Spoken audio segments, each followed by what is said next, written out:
The sound of 1,000 engines shook the windows of the small Ohio farmhouse.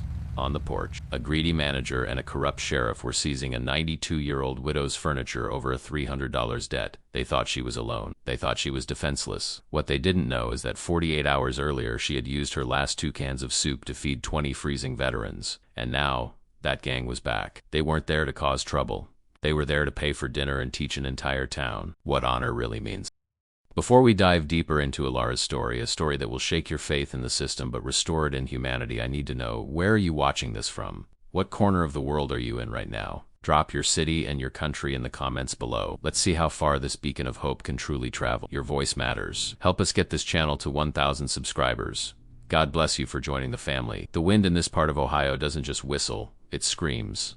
It's a bitter, high-pitched mourner clawing at the peeling white paint of Alara Vance's farmhouse. At 92 years old, Alara was a ghost haunting the hallways of her own life, a fragile silhouette against the graying November sky. She was the last standing oak of a felled forest, forgotten by a world that had moved on to faster, colder things. Her home, once a symbol of Midwestern resilience, now sagged under the weight of memory and neglect, a perfect mirror of its occupant. She was proud, she was dignified, and she was profoundly dangerously ill. Alara's world was defined by what was missing. Chief among them was Arthur, Captain Arthur Vance, U.S. Marine Corps, Korean War. His picture, stern and handsome in his dress blues, watched over the living room from a dusty mantel. He'd been gone for 20 years. The local VFW post, where he used to play poker every Friday night, barely had the money to keep the lights on. Alara was his widow, a title that carried weight in 1953, but was now just a bureaucratic checkbox. She was the living embodiment of the greatest generation, left behind by the very nation she and her husband had helped build. Her suffering wasn't dramatic. It was a slow, quiet erosion. She lived on a government pension so small it felt like a clerical error, a statistical joke. Winter was coming, and the oil tank in the yard was empty. The cold was a physical presence in the house, seeping through the floorboards, chilling the antique china she hadn't used in years. Poverty wasn't just a lack of money.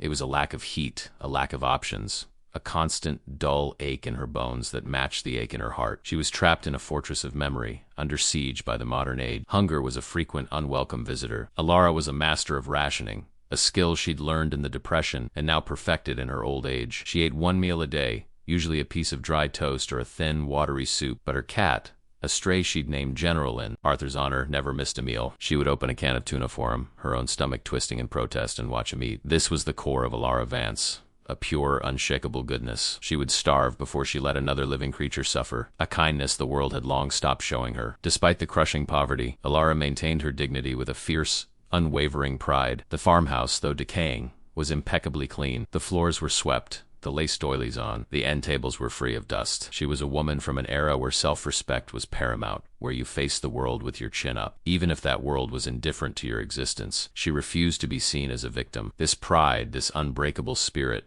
was both her greatest strength and her most profound vulnerability. It kept her invisible to those who might have helped. The town itself was a corpse. Youngstown, Ohio, a name synonymous with the term Rust Belt. The steel mills, that had been the town's heartbeat, flatlined 30 years ago, and nothing ever replaced them. Main Street was a row of boarded-up windows and 4 lease signs. The only diner had a padlock on the door. The only business thriving was the Price Gouge Mart, a predatory supermarket that held the town's elderly population hostage with inflated prices. It was a place where hope came to die, suffocated by economic decay and systemic apathy. The atmosphere was one of absolute desolation. It was late November, that brutal, colorless twilight between autumn's memory and winter's assault. The sky was a permanent, bruised purple. The air was wet and raw. Alara's farmhouse stood isolated on the edge of town, a lonely sentinel watching the darkness gather. There was no one to call. The community was fractured, every family too busy fighting its own quiet war of survival to notice the silent battle happening in the house on the hill. She was utterly defenseless. This isolation was the true enemy. She was invisible.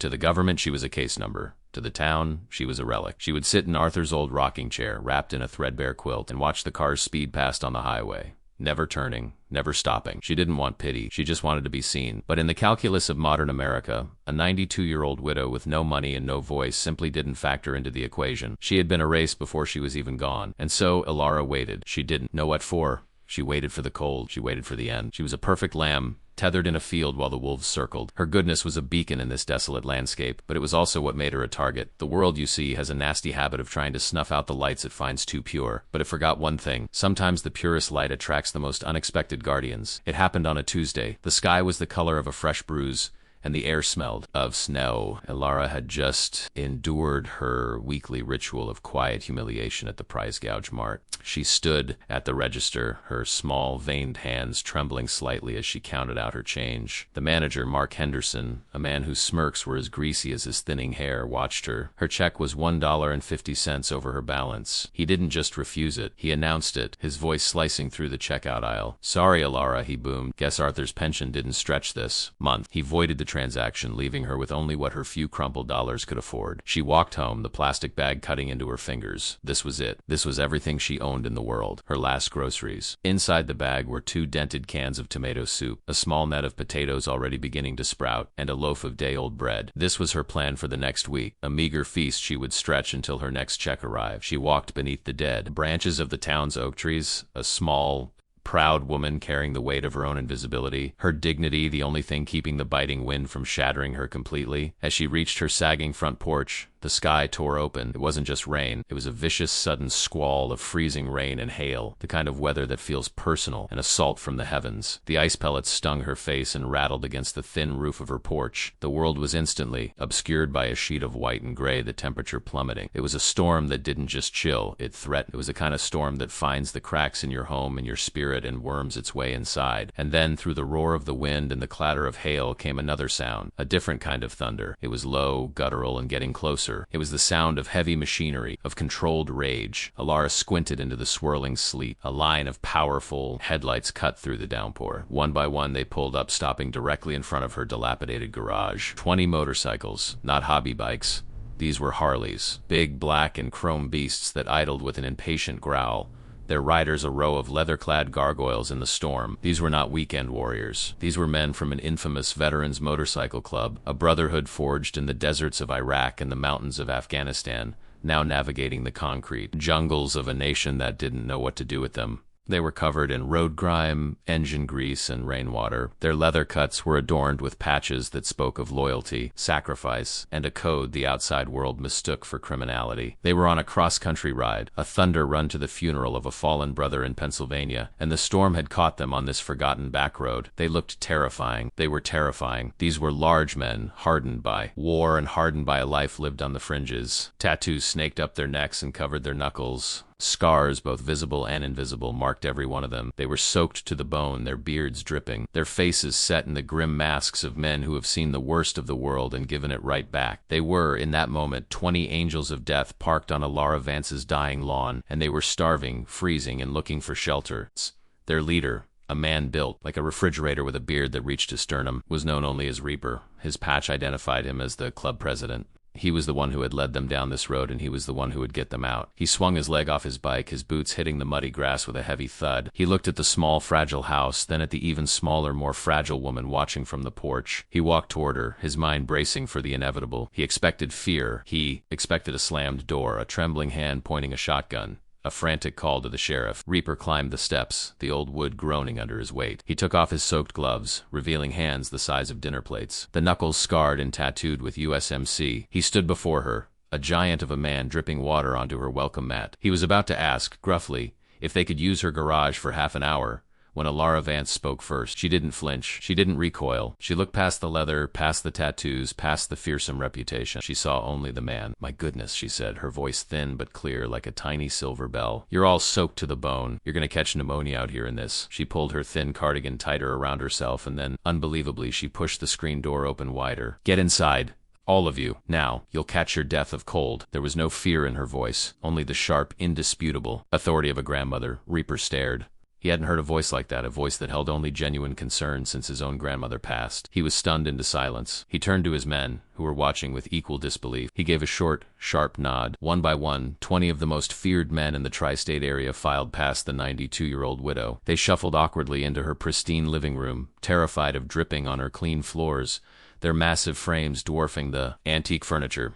They felt like clumsy giants, bulls in a china shop of kindness. Alara didn't hesitate. She bustled into her kitchen, her mind already working. They were cold. They were hungry. It was not a request. It was a fact that needed fixing. She looked at her last groceries on the counter, the tiny bag of potatoes, the 2 dented cans of tomato soup, the loaf of day-old bread. It was, quite literally, all the food she had in the world. For Alara, there was no choice. It wasn't a sacrifice. It was just what you did. She pulled out her largest pot, the one Arthur had loved. Her hands, twisted with arthritis, began to peel the potatoes with practiced speed. She diced them, opened the 2 cans of soup, and added water to stretch it into a thin, watery stew. It wasn't much. It was a Depression-era meal, born of scarcity, but it was hot. As it simmered, she sliced the entire loaf of bread and put the slices on a platter. She was giving them everything. She carried the steaming pot into the living room, the men watching her in a profound, heavy silence. They were used to being feared, to being despised, to being met with violence. They were not used to this pure, unadulterated kindness. This woman, who clearly had nothing, was offering them her last meal without a second thought, without asking who they were or what they wanted. It was an act of such profound, selfless purity that it short-circuited their entire worldview. Reaper accepted a bowl, his huge, tattooed hand cradling the delicate porcelain. He looked at the thin, steaming liquid. He hadn't eaten in 10 hours, but he suddenly wasn't hungry. He was humbled. His eyes drifted to the mantelpiece, past the doilies and the ceramic birds, and locked onto the photograph. A young man, proud and strong, in a U.S. Marine Corps dress uniform. Arthur. Reaper's eyes snapped back to Alara. He looked down at the USMC tattoo on his own knuckles. He looked at his brothers, all veterans, all men who had served, and he looked at this woman, this widow of a Marine who had just given them her last scrap of food. A code deeper than any law was activated. A debt had been incurred, a profound, sacred debt. The world had abandoned this woman, but she had not abandoned her humanity. Reaper and his men ate the thin soup and dry bread like it was a 5-star meal. They ate in reverent silence. When they were done, the storm had lessened to a drizzle. The men stood, awkwardly trying to thank her. Reaper stepped forward, his voice thick with an emotion he rarely allowed himself to feel. He gently pressed a small circular patch into her hand, his club's insignia. "Ma'am," he said, his voice a low, gravelly rumble, "if you need anything, you use this." Alara just smiled, patting his arm. "Drive safe, boys. Try to stay warm." She had no idea what she had just done. The roar of the Harleys faded, replaced by the howling Ohio wind. Alara stood in her silent kitchen, the silence now heavier, emptier. The bikers had left, taking with them the last of her warmth and, literally, the last of her food. She looked into her pantry. It was a cavern, a single bag of flour, empty, a can of baking soda, not a crumb. The act of pure, unadulterated kindness had cost Alara Vance everything. She had given her last bastion against starvation to 20 strangers, and now the wolf was at her door, invited in by her own virtue. This, ladies and gentlemen, is the cruel mathematics of the world. She was now 100% empty. The tiny, crumpled Social Security check wouldn't arrive for another 5 days. 5 days in a house without heat, and now, definitively, without food. She sat in Arthur's rocker, pulling the threadbare Afghan over her knees, the cold seeping up from the floorboards. She wasn't just hungry, she was facing a void. But the true danger wasn't the hunger. It was the absolute lack of a safety net. The system, the community, the safety net we all assume exists for a 92-year-old widow of a war hero. It was an illusion. A bureaucratic mirage. The next 48 hours were a blur of cold and silence. Alara rationed her remaining tea bags, drinking hot water to trick her stomach into feeling full. She fed General the last half can of tuna she'd kept hidden for emergencies. The house grew colder. But while Alara was fighting a quiet war for survival, a different, meaner war was being plotted against her. The problem with small towns isn't just that everyone knows your business, it's that the wrong people weaponize it. Her act of kindness had been witnessed, and in a town starving for gossip, it was twisted into something ugly. Mark Henderson, the manager of the Price Gouge Mart, had seen it all. He stood behind his plate glass window, watching the gang descend on the old woman's house. He didn't see a storm-tossed group of veterans. He saw trash. He saw criminals, thugs, the kind of men he despised and feared. And he saw Alara Vance, the woman who owed him $300 feeding them. The indignation was a hot, sour bile in his throat. How dare she? How dare she claim poverty, bounce a check for $1.50, and then turn her home into a soup kitchen for degenerates? Henderson was a man who operated on the currency of petty power. He was the gatekeeper of the town's food supply, and he wielded that power like a club. He saw Alara's dignity not as strength, but as arrogance. Her feeding the bikers was, to his warped mind, a personal insult. It was a declaration that she had resources she was withholding from _him her rightful creditor. This wasn't business. This was personal. He was going to make an example of her. He was going to show this town what happens when you cross him. He went into his back office, past the stacks of expired canned goods he'd put on sale. He pulled Alara's file. The debt was old, mostly from small, desperate purchases of bread and milk. $300. In the grand scheme, it was nothing, but in a dying town, it was a leva. He picked up the phone, a greasy smile spreading across his face. He wasn't just going to collect the debt. He was going to gut her. He was going to seize her assets. He was going to put her out. He dialed the direct line to his friend. That friend was Sheriff Brody. Brody was a man defined by apathy. He was overweight, undermotivated, and saw his job as collecting a paycheck until retirement. He owed Henderson for years of free beer and deli sandwiches. When the phone rang, Brody listened, sighed, and agreed. Yeah, Mark, I heard the Angels were in town, causing trouble at the Vance place. Henderson stoked the fire, exactly. Harboring felon, and she owes me. I want a writ, an immediate execution. Brody knew it was predatory. He knew it was an abusive process. He didn't care. It was paperwork. This right here is the rot at the heart of the system. It's not the dramatic, movie villain evil. It's the banal, lazy corruption of a sheriff who'd rather appease his fishing buddy than protect a 92-year-old woman. It's the legal system being twisted into a weapon for a neighborhood bully. I'll sign the papers in the morning, Brody grunted. You rent the truck. We'll tag our assets tomorrow. There was no judge, no hearing, no due process. Just two small-town tyrants carving up an old woman's life over a $300 grocery bill. This is how the vulnerable are destroyed. The system wasn't just failing Alara. It was actively hunting her. The very institutions designed to be her shield were now Henderson's sword. The law, in the hands of the petty, becomes the cruelest weapon of all. The $300 was the excuse, but the real crime in Henderson's eyes was her defiance, her pride, her decision to show kindness to men he had judged as unworthy. He was punishing her for her virtue, and the local sheriff was holding the gun. The stage was set for a monstrous, quiet act of violence. But wait, you ask, where is social services? Where is the safety net?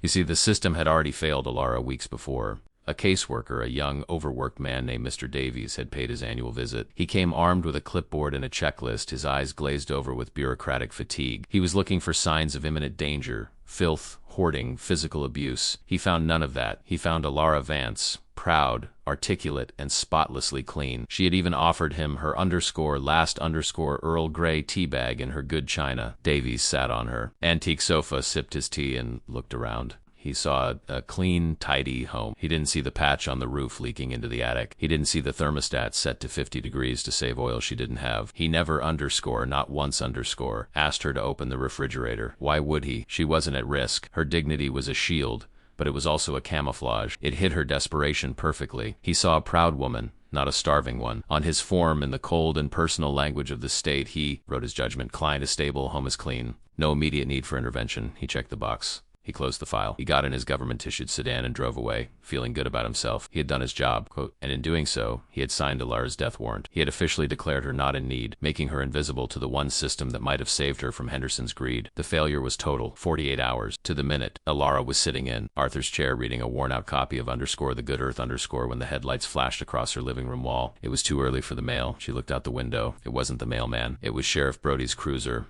idling by her mailbox. Behind it, a yellow U-Haul rental truck, its brakes squealing in protest, rumbled to a stop. The passenger door of the truck opened, and Mark Henderson hopped out, a clipboard in his hand, and a look of triumphant spite on his face. Alara opened the door, her heart a cold bird in her chest. Sheriff? Mark? Something wrong? Brody wouldn't meet her eye. He just stared at the brim of his hat, shuffling his feet on her porch. Henderson did the talking. He shoved a piece of paper toward her. This is a writ of execution, Alara. You're delinquent on your grocery bill.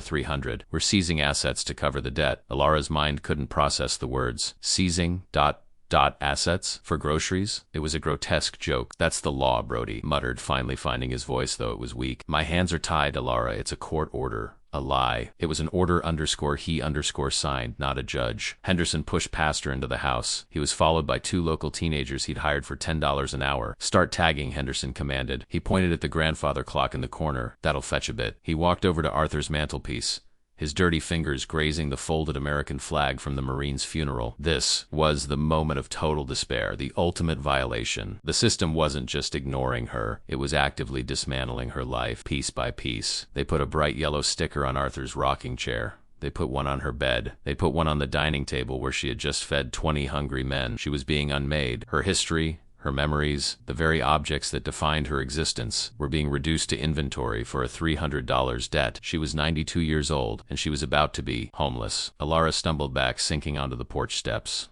the cold seeping through her thin dress. She was watching her life be auctioned off by a bully, sanctioned by a coward. This was the failure. This was the moral vacuum. The social worker had declared her fine. The law had declared her a delinquent. The community was silent. She had given her last morsel of food in an act of pure grace, and the universe in return was stripping her bare. She was completely, utterly, and finally broken. But the universe is a funny thing. It's a mechanism of checks and balances. And when the safe institutions, the law, the state, the community create a vacuum of justice, it will be filled. Something else will rush in. A neighbor, the only one who still checked on Alara, peeked through her curtains. She saw the sheriff. She saw Henderson. She saw the U-Haul. And she saw Alara, a crumpled heap on the steps. She remembered the bikers. She remembered the patch Alara had showed her. She ran to the phone. The call was being made. The midday air was still heavy with the quiet violence of lawful theft. Mark Henderson was in his element, a petty tyrant savoring his victory. He stood on Alara's porch, clipboard in hand, a cheap cigarillo clamped in his teeth. "Get the rocker next," he ordered the 2 local kids he'd hired,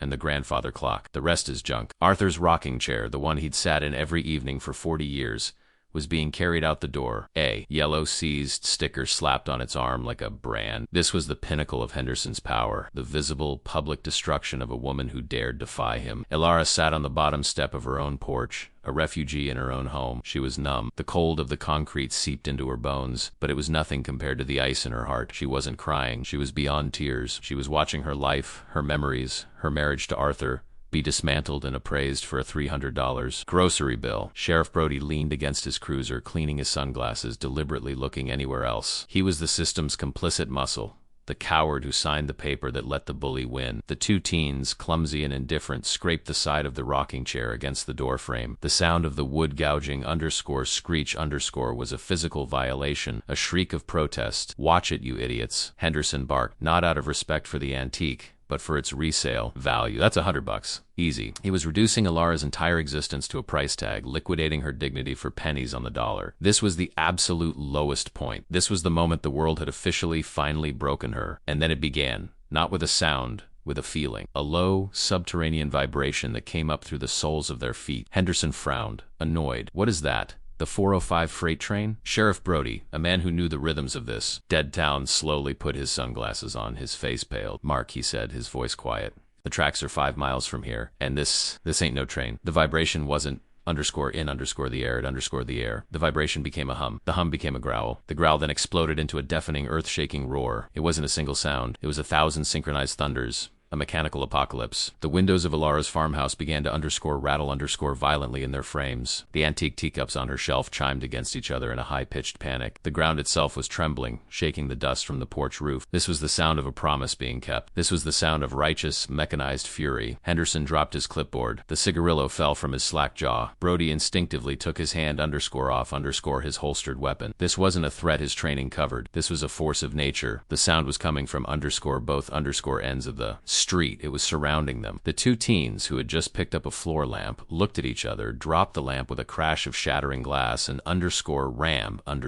They vaulted the neighbor's fence and disappeared. They knew an omen when they heard one. The sound was a physical weight pressing in on them, swallowing every other sensation. It was the combined guttural roar of thousands of Vitwin engines, a chorus of angry metal. It was the sound of 1,000 men who had seen war, who had faced death, and who had just been told that a Marine's widow was under attack. This was the sound of judgment. Alara, who had been a crumpled heap of gray, finally lifted her head. A flicker of something that wasn't fear, something ancient and powerful, sparked in her eyes. They came over the crest of the hill like a black river overflowing its banks. A flood, a tide of chrome and steel and black leather that poured into the forgotten street. They were 2 by 2. A procession so long it seemed to defy physics, vanishing back over the horizon. This wasn't a gang. This was an _army _. This was a tidal wave of polished metal, dark angels summoned from the asphalt arteries of America, and they were all pointing in one direction. They were here. It wasn't 20. It wasn't 100. It was 1,200. It was the entire regional brotherhood. Chapters from 5 states.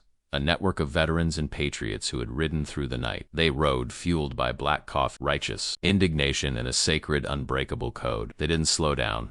They thundered down the street, their engines screaming in second gear, a display of overwhelming, terrifying power. They were a force of nature made manifest. They formed a wall, a solid, impenetrable barrier of steel and iron. They parked in a perfect, menacing chevron, blockading the U-Haul truck. They surrounded Sheriff Brody's cruiser. They created a perimeter, a fortress of Harleys around Alara's entire property. The message was sent without a single word. _nothing leaves this property. _no one touches this woman. The siege was broken. A new, more powerful one had just begun. Mark Henderson's face was a mask of pure, abject terror. The color drained from it, leaving a pasty, grayish white, slick with sweat. He was breathing in small, wet gasps. He, who had built his entire identity on bullying the weak, was now confronted with a force he couldn't comprehend. He was a rabbit. He had spent his life tormenting a lamb, and in doing so, had summoned a legion of wolves. He tried to speak, but his throat had closed. Sheriff Brody's blood ran cold. This wasn't a situation he could control. This was an occupation. His badge, his gun, his authority, it was all a joke. It was a child's toy in the face of this. He was a small man with a small-town badge,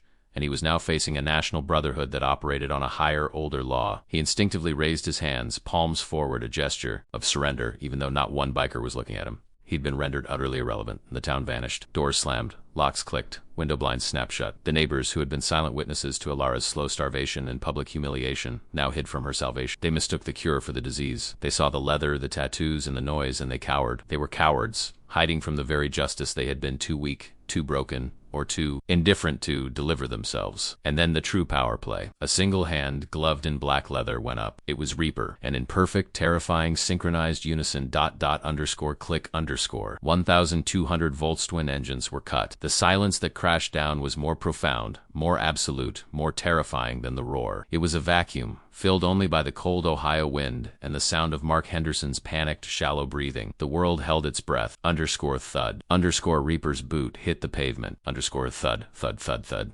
He began to walk. He didn't run. He didn't swagger. He moved with the deliberate, unstoppable pace of an executioner climbing the scaffold. He walked past the U-Haul truck. He walked past Sheriff Brody, ignoring the terrified, surrendering lawman as if he were a statue. He was walking directly toward the porch. His eyes were locked, not on the villain, but on the victim. He passed Mark Henderson, who was now trying to melt into the peeling paint of the farmhouse wall. Reaper didn't look at him. He didn't acknowledge him. He treated the bully, the tormentor, the man who started it all, as if he were a piece of lawn furniture, a meaningless obstacle. This was the ultimate humiliation. Henderson, who lived on being _seen as powerful, had just been rendered completely and totally invisible. He was nothing. Reaper ascended the 3 porch steps. The old wood groaned under his massive weight. He was a mountain of a man, covered in the grime of a 500-mile ride, smelling of gasoline and wet leather. He stood before Alara. She looked up, her eyes wide, unblinking, filled with a mixture of terror and awe. And then he did the unthinkable. This giant, this leader of a feared army, this man known as Reaper, slowly, deliberately removed his helmet, and he knelt. He dropped to one knee, placing his helmet on the porch floorboards like an offering. He took Alara's small, frail, bird-like hand in his massive, tattooed, calloused one. The contrast was breathtaking. The ultimate raw strength paying homage to the purest, quietest kindness. He bowed his head. His voice, a low, gravelly rumble that vibrated through the wood, was impossibly gentle. "Ma'am," he said, his voice thick with an emotion he rarely showed. "We heard you were having some trouble. We came to pay for dinner. This is it. This is the moment. The turning of the tide. The monster revealing himself as the night. The forgotten woman being seen by an army. If you believe that true power shouldn't be used to protect predators, but to shield the vulnerable, I need you to smash that like button. Your engagement right now proves that the world still cares more about real justice than it does about politics or appearances. Prove it." Reaper held her hand for a moment longer, a silent vow passing between the widow and the warrior. Then he stood. The gentleness vanished, replaced by a cold, hard, terrifying steel. He turned slowly to face Mark Henderson, who was now visibly shaking, a dark stain spreading on the front of his khaki. Reaper pulled a thick, watered-up roll of cash from his vest pocket. "You," he barked, his voice now a cannon blast that echoed in the silence. How much? How much does this woman owe you?" Mark Henderson was a trapped animal, his back literally against the wall of the house he was trying to gut. He was sweating through his cheap polyester shirt, his eyes darting between Reaper's face and the 1,200 silent, staring bikers who had become a jury. How much?" Reaper's voice was a sheet of ice. Henderson stammered, $300. PLUs plus the collection costs. The truck, $450. He was trying to profit even in the face of his own execution. Reaper didn't even blink. He peeled 5 $100 bills from his massive roll, crumpled them in his fist, and threw them at Henderson's chest. The bills bounced off his sweaty shirt and fluttered to the porch floor. "There's your blood money. Reaper growled. Now get your junk off her porch, I said, Reaper, his voice dropping to a terrifying whisper that cut deeper than any yell. Get your junk off her porch. He didn't just mean the U-Haul, he meant Henderson. But first, the restoration. Reaper nodded to two of his largest men, members who looked like they could move mountains.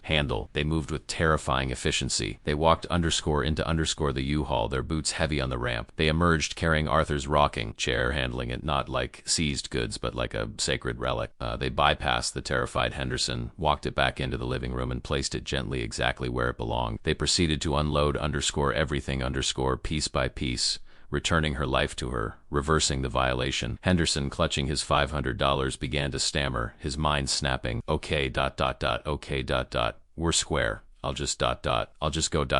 Quotes. He started to scurry toward his truck, a coward trying to flee the field. Reaper put one massive gloved hand flat on his chest, stopping him cold. We're not square, and you're not going anywhere. Reaper turned his head, looked down the street, and raised his hand high. It wasn't a wave, it was a summons. Down the block, the engines of 3 underscore more underscore massive U-Haul trucks roared to life. These weren't rentals from the local lot. These were packed, heavy, and they had followed the bikers for 6 hours. This was the real payment Reaper had promised. The 3 trucks backed up to the curb, and the moment their ramps hit the pavement, the army moved. It was a blur of leather and denim. A human chain formed in seconds. This was the inundation. It wasn't a mob. It was a disciplined military operation. These men, veterans of the Corps of Engineers, of the CBS, of Marine Logistics, went to work. They were on a mission. First items off the truck weren't furniture. They were a brand new stainless steel double-door refrigerator, a deep freezer, a 6-burner gas stove. They were rebuilding her life from the studs up, replacing what the world had let decay, installing the high-end appliances the corrupt system denied her. Ilara sat on her porch step, her hands covering her mouth, tears finally streaming down her face. But these were not the tears of despair. These were the tears of dumbfounded awe. She watched as her empty, desolate kitchen was transformed. The bikers moved with a strange, gruff tenderness, unboxing, installing, hooking up gas lines. And then came the food, not just a few bags. It was a mountain. Cases of canned goods, 50-pound bags of rice and flour, frozen chickens, steaks, vegetables, pasta. They filled the old pantry, then the new fridge, then the new freezer. They stocked her home as the title promised, for underscore 5 full years underscore. They were repaying her watery soup with a fortress of sustenance. While the army of provision worked, Reaper dealt with the vermin. He turned his full attention back to Mark Henderson, who was now just a puddle of a man weeping silently. This is a good town, Reaper said, his voice quiet, which was far scarier than his roar. Full of good people, widows of heroes. He leaned in, his face inches from Henderson's. It doesn't deserve a parasite like you feeding on it. He didn't hit him. Didn't need to. He just ... judged him. We bought your grocery supplier contract this morning. You're cut off. You're done here. 2 bikers gently, firmly took Henderson by each arm. They walked him to his pickup truck, opened the door, and put him inside. He scrambled away, tires squealing, his reign of petty terror over for good. And what of Sheriff Brody, the man who represented the law? Stood by his cruiser, his authority a shattered tin badge on his chest. He watched as this gang did the job underscore he underscore was supposed to do. They protected the weak. They punished the wicked. They served the community. Reaper didn't even look at him again. The ultimate humiliation. Brody wasn't an enemy. He was just a ... irrelevant, a ghost in his own jurisdiction. He watched them fix the roof. He watched them install a new mailbox. He saw them doing underscore his underscore job, and he knew he was beaten. Silently, Brody got in his cruiser and drove away. A man defeated not by force, but by a superior moral code. The swarm of angels in leather didn't stop at the kitchen. They were on the roof. The sound of nail guns echoed through the valley. These were carpenters, electricians, plumbers. They tore off the old leaking shingles and laid down a new 30-year roof in 2 hours.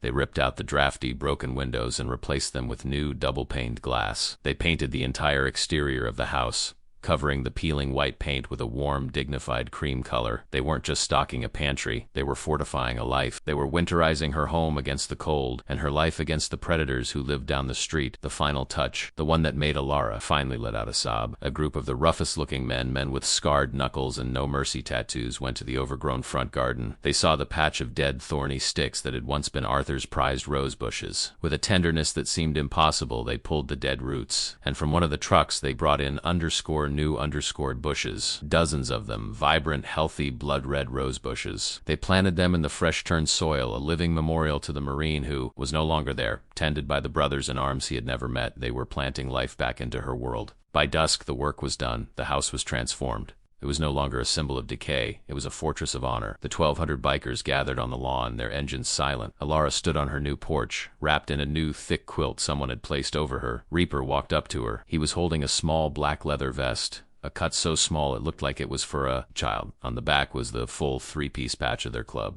"Ma'am," he said, his voice thick, "you're family now. This is your house, and anyone in this town or any town touches you, they answer to us." He placed it over her shoulders. She was 92 years old, 90 pounds, and the most protected woman in America. They left as they came, not with a roar, but with a deep, respectful rumble that shook the foundations of the newly painted house. They were a river of red taillights, disappearing into the twilight. The town's curtains twitched. The neighbors crept outside. They didn't see a dilapidated shack. They saw a beacon. They saw a home defended by a loyal army. They were forced to look at their own reflections in the new windows, to see the failure of their own community and the awesome power of a gratitude they didn't understand. Elara Vance was no longer the forgotten widow. She was the matriarch of a 1,000-man family. Courage isn't the absence of fear, and honor isn't just a word on a statue. It's a 92-year-old woman giving away her last can of soup. And loyalty? That is the sound of 1,200 engines roaring to life to repay that debt. Heroes exist. They don't always wear capes or badges. Sometimes they wear leather. Sometimes they're the very people the world told you to fear. Share this video with someone who needs to remember what true family looks like. Let them know that you are never, ever as alone as you think you are.